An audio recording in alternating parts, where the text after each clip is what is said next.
you'll find they'll attend the meeting sober. They'll take notes. From the moment you give that assignment, they will be in Sweat City. Seriously, they'll go to work. All 8 cylinders will go to work. The single most powerful thing I have ever learned in the field of education. Use the 3-person process, and you will double, quadruple the impact. And you will see those 4 benefits happen. It's the essence of the process that we use, the 3-person process.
When you get into the 7 Habits material, we have to realize that it is all based upon principles, upon natural laws.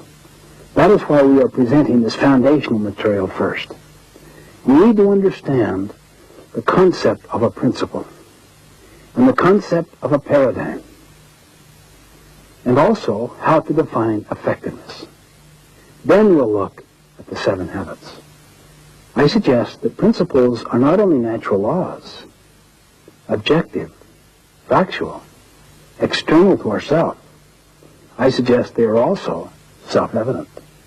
How would we know that?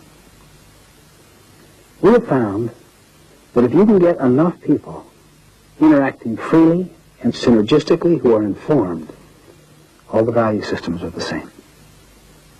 We find that regardless of one's background, religion, culture, nationality, race, gender, regardless of the level in the organization, regardless of the industry or the profession, same underlying values are universal.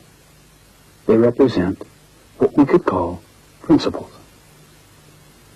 There is consensus that surrounds them, such as integrity, service, contribution, the growth and development of people, kindness, how you treat people, dignity, fairness. These are universals.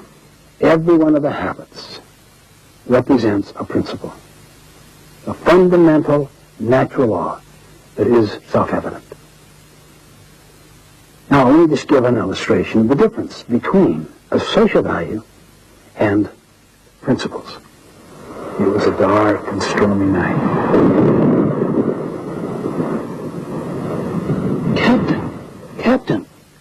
Captain, wake up. What is it? Sorry to awaken you, sir, but we have a serious problem. We've tried to solve it and can't.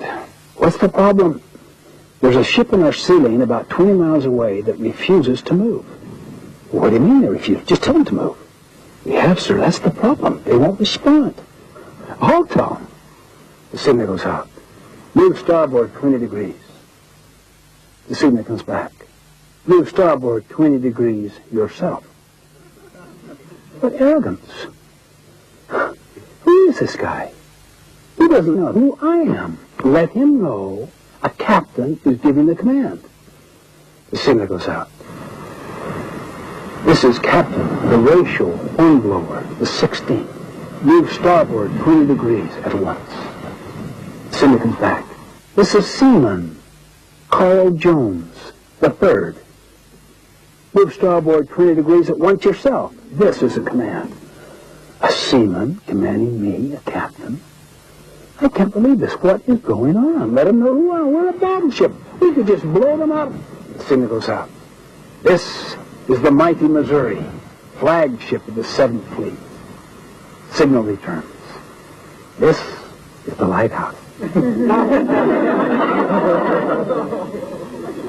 You see, lighthouses are like principles.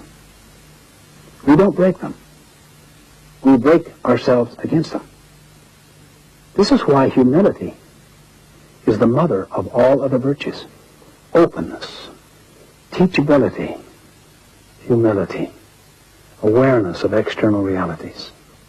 If you can cultivate that and apply it with other people, it'll change the whole nature of the culture. It'll become a principle-centered culture, not one driven by social values. I had a friend of mine who said, our company is value-driven. I said, every company is value-driven. Hitler was value-driven. The question is, are the values in alignment with principles? That is a humbling question. Are my values and my habits in alignment with principles, with natural laws? Now, when principles and values are aligned, then you could use the words interchangeably. You could call it values or principles. It would make no difference. So you don't want to get hung up semantically on the difference. But if they are not aligned, then it's better to see what the principle is and what the established value is, and then work here to align it.